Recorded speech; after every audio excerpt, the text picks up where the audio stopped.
Bueno, señores, por otra parte, tenemos la situación de el presidente Petro en Colombia. Doña Consuelo hacía la referencia a lo que está al último caso recientemente, que es el caso de los dos asesores, dos colaboradores muy cercanos de Petro que entraron en una guerra, y esa guerra ha llevado a plantear una serie de cosas que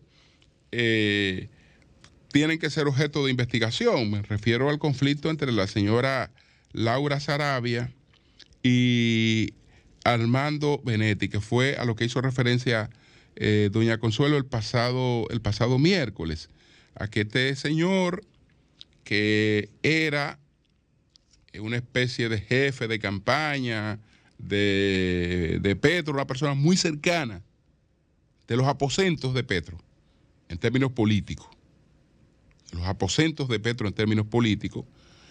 pues queda disgustado con el presidente, porque el presidente, a la hora de la hora, él entiende que lo manda al exilio, porque lo manda como embajador de Colombia a Venezuela. No lo deja en el Palacio de Nariño, donde él quería estar jefeando e influyendo, sino que lo manda como embajador a Venezuela. Un trato distinto al que le da a la señora Laura Sarabia, que ellos eran los dos, dos gentes clave del equipo, pero la señora Sarabia se queda jefeando en Nariño, con una oficina al lado de la del presidente Petro.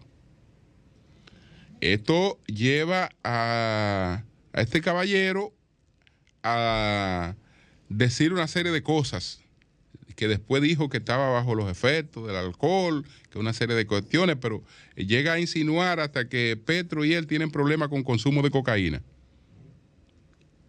Y habla muchísimas cosas de recursos, etcétera, etcétera, que desde luego tienen que ser objeto de una investigación. Pero recuérdese que esto se da poco tiempo después de un primer caso en el que un hijo de Petro y un hermano de Petro son acusados de traficar con influencias en cárcel, es decir, de pedirle dinero a reclusos, altas sumas, para gestionarle cosas que tienen que ver con decisiones presidenciales. Cuando eso ocurrió, pues Petro se puso a distancia de los dos. Incluso aclaró que su hijo, Nicolás Petro, no se había criado con él. Que él desconoce la costumbre de ese hijo, porque ese hijo él lo conoció grande.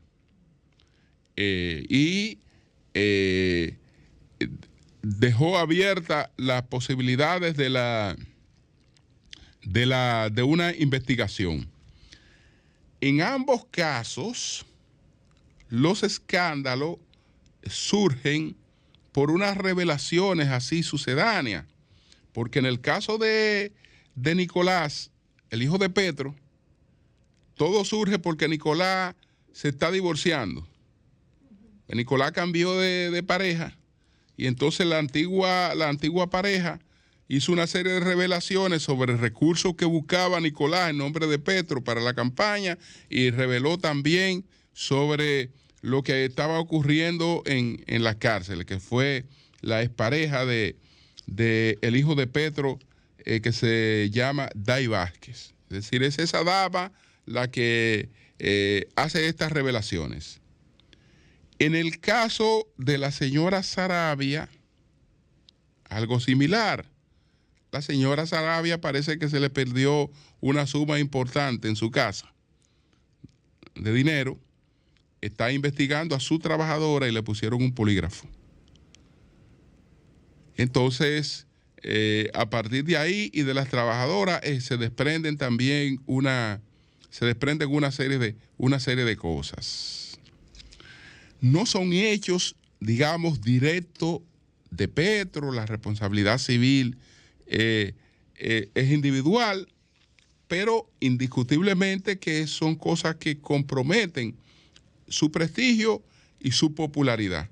Cuando él pretende impulsar una serie de reformas que son cosas que están planteadas, sobre todo cuando una gente no tiene posibilidad de llegar al poder, plantea una serie de cosas que después ya, cuando ha llegado, entonces son difíciles de ejecutar, porque son sobre la base de quimeras. El señor Petro quiere hacer una reforma laboral, pero la reforma laboral no está en manos de un presidente, ni en Colombia ni en ninguna parte del mundo. Incluso el mundo está viviendo reformas laborales muy al margen de lo que pueda hacer cualquier gobierno, porque estamos hablando de cambios de tipo de trabajo, cambio de oficio, estamos hablando de inteligencia remota, estamos hablando de inteligencia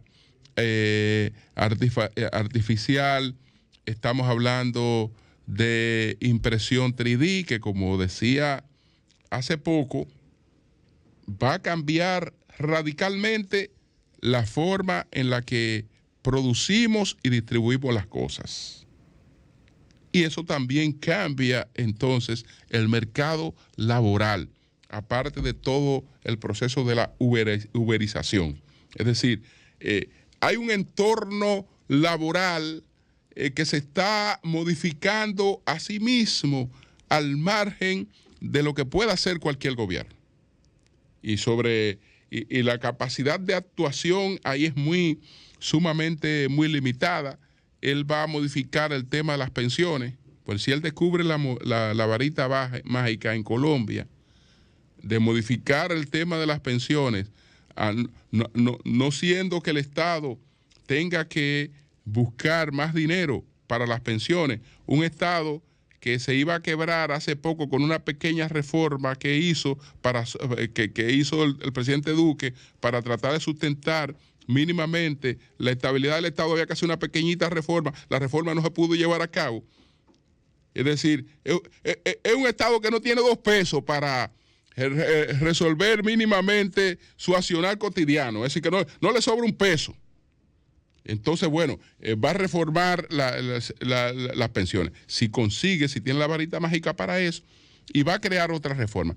En el fondo, son promesas aéreas difíciles de materializar, y ahora se pone el panorama un poquito más difícil para Petro.